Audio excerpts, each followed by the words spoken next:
Dumbo, if not for friends. Dumbo's mother was locked away. Poor little Dumbo felt alone in the world.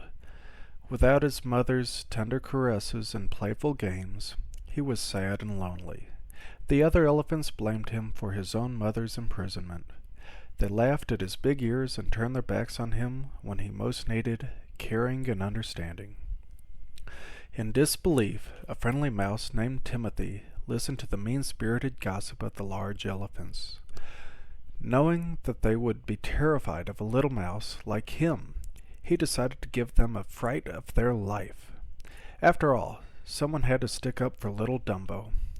What was wrong with having big ears anyway, thought Timothy. As far as he was concerned, Dumbo was a cute baby elephant. So Timothy waved his arms and stuck out his tongue. The elephants shrieked in fear, climbing poles to get away from the small mouse. "Pick on someone your own size," yelled Timothy. He chuckled at their silliness. "Imagine being afraid of a small mouse," he laughed. "Wait till I tell the little guy."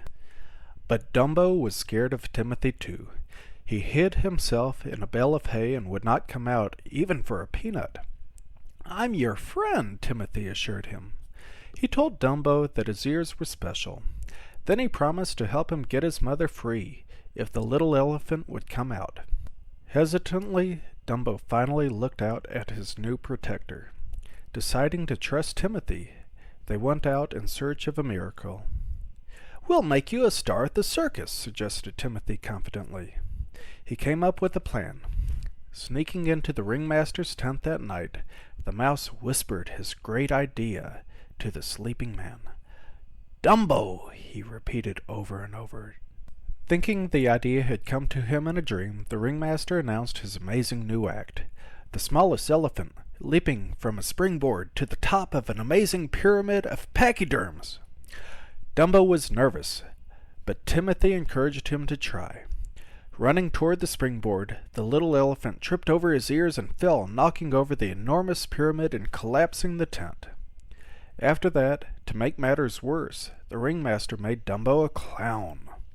The poor little guy didn't trust other clowns to keep him safe. They forced him to jump from a burning building. Dumbo had never been so scared and humiliated.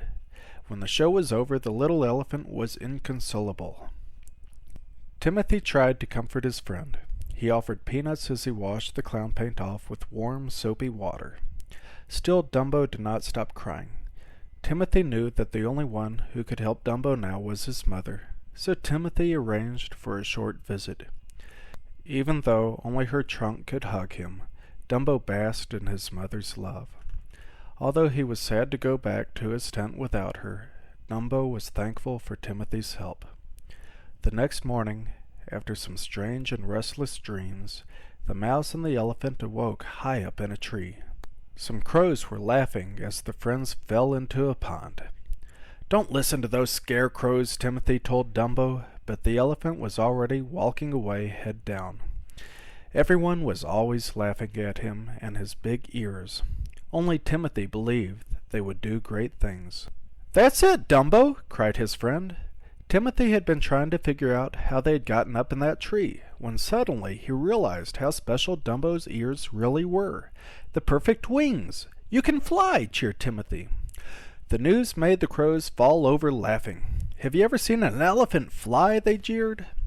Defending his friend, Timothy yelled at the crows for being so insensitive. "Would you like to be taken away from your mother when you were just a baby, and then be sent out into the cold, cruel, heartless world?" he ranted.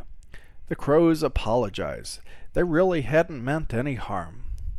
"What he needs is a magic feather," offered one crow. Timothy showed his friend. "Look, Dumbo, you can fly!" Holding the feather in his trunk, Dumbo closed his eyes and flapped his ears. He wanted so much to believe Timothy. He was flying! When he opened his eyes again, the little elephant was overjoyed. He held the feather tightly, flying through the sky like a bird. Timothy cheered from his seat on Dumbo's hat while the crows praised the elephant's talent. It was not long before Timothy's prediction of stardom was a reality. As Dumbo jumped from the burning building again, he dropped the magic feather and panicked. but Timothy quickly assured him that he could fly on his own. Restoring his confidence allowed Dumbo to soar, astonishing everyone who had once made fun of the elephant's big ears. Finally, Dumbo and his mother were reunited. With love and pride, Timothy signed on as manager for the world's only flying elephant. The end.